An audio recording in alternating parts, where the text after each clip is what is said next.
Hi everyone, my name is Heather Nacol, and I'm going to be talking to you all about SiriusXM. For those of you who may not know, SiriusXM is a broadcasting company based in the United States. They offer satellite and online radio services, predominantly pre-recorded radio. Sirius offers content including music, podcasts, sports, and talk show radio. Sirius is deeply integrated into the automotive industry, with new cars being sold with free trials to their services. Personally, I know the last several cars that I've purchased have come with SiriusXM integrated into them.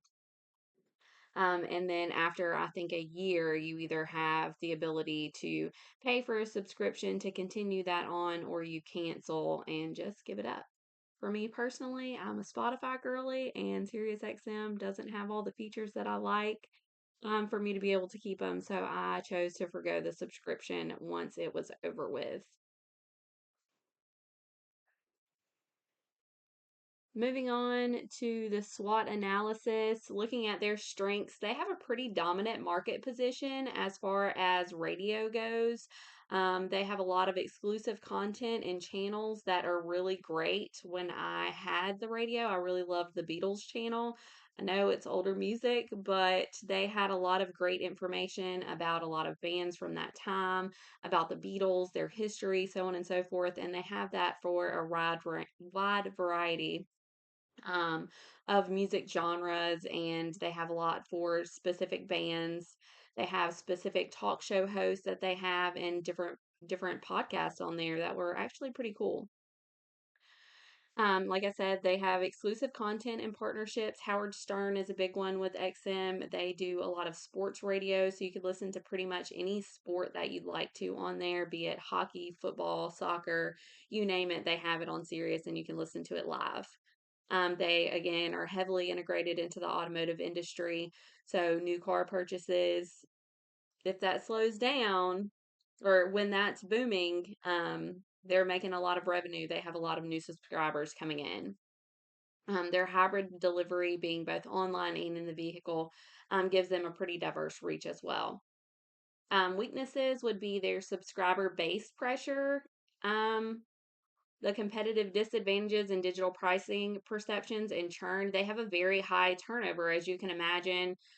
With car sales, people are in today's day and age want on demand. We want to listen to what we want to listen to now. If I have a song in my head, I want to hear it now. I want to be able to pause. I want to be able to play back. I want to be able to put it on repeat or to skip or to change it to whatever song that I want to hear now at this moment. And you don't have that ability with SiriusXM, which is why it's a weakness of theirs. That customer churn, again, if the automotive industry weren't so heavily involved in the success of their business, that churn wouldn't be so high, in my opinion. I feel like if the economy slows down, those car sales slow down, and that's a lot less subscribers that they would get based off if the economy was higher. Again, they have that huge dependence on the automotive market. Looking at their opportunities, podcasts and new content models, they have tons of opportunity here. There are a lot of great personalities that are coming up that are newer, that are not on there, that do not have podcasts or a channel on SiriusXM. And it would be a great chance for them to get some more exclusive content and bridge the gap between the older and younger generations. Doing some more to connect the vehicle ecosystem. If they could come up with a way for you to integrate your playlist or something like that without just doing Bluetooth, maybe. I don't know where technology can go here, but I'm sure they could come up with something with all the professionals that they have working for them. Ad supported and tiered streams. This is another really great opportunity for them. Right now, you either have it or you don't have it, but they don't have a lot of integration there that would allow for people to have different tiers. Maybe they could do something that was you pay, you get it, you don't pay, you get ads, and you can subscribe for $5 a month versus the $20 that they pay for you to get it without ads. Content and tech partnership, again, to me, that's ad supported. I mean, they could do all kinds of stuff, all kinds of sponsorships with different people to see, what they could get going, how they could teach people different things about different industries. All of that could be through there. Threats, intense competition. They have a lot of competitors in today's day and age. I mean, I myself, I like Spotify. Some people like Apple Music, um, Pandora. There's all these different radio stations that have all these features. Um, and SiriusXM just isn't keeping up with the competition. They're changing consumer preferences. Like I said, people want on demand. They want things now. They want to hear it on their time.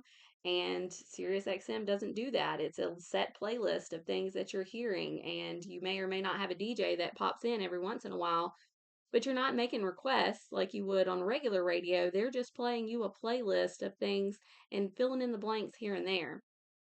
Again, economic sensitivity. First things people cut for me and my household, if financial times get bad, we're cutting one of the 30 subscription services that we have out of the way to save a few bucks. And the same applies to SiriusXM. It's not a need. You can get a lot of other services for free with ads, and SiriusXM just, again, doesn't compete here. And then there's also regulatory and legal risk because they are a radio station, so they do have to follow and abide by all of those laws. Looking at problem one that I found to be the most dramatic would be the technological factors. Listening has changed dramatically as technology has evolved. People want playlists, they want to be able to skip and repeat and have on demand radio. And the gap between what people want and what SiriusXM offers is the problem. Customers want more flexibility and personalization, while investors seem to want a steady and reliable stream of revenue. And it's difficult to make sure that they are both present. Customers are pushing for more control, but SiriusXM is not meeting them in the middle. Even with their app for mobile streaming, the control is limited to the channel that you select. In other words, if you want to listen to pop, well, baby, you're listening to pop and that's all you're listening to because that's the channel that you're on. You're not going to be able to change that up or put it on shuffle.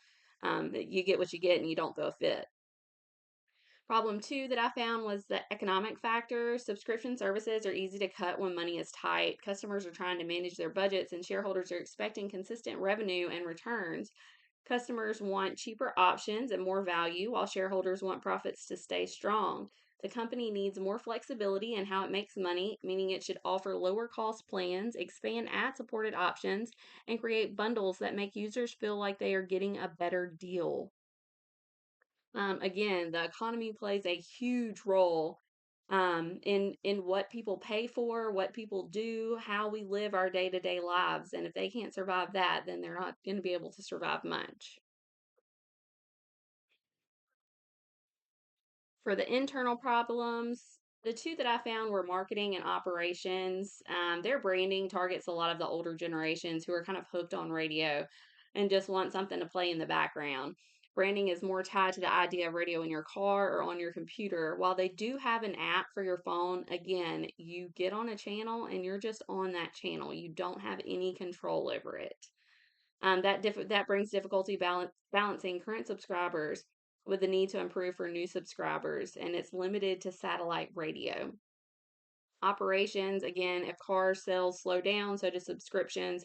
If subscriptions slow, so does revenue. And SiriusXM's success is tied heavily to that of the automotive industry. Overall, I think SiriusXM has a lot of great points. They've been in business for a long time. They have a really great product, but I don't think it's worth the money and I don't think it's sustainable over a long period of time. I think the way that technology is booming, growing, advancing, I don't see SiriusXM being able to thrive and stay competitive if they don't make changes now to what they're marketing, what their product is.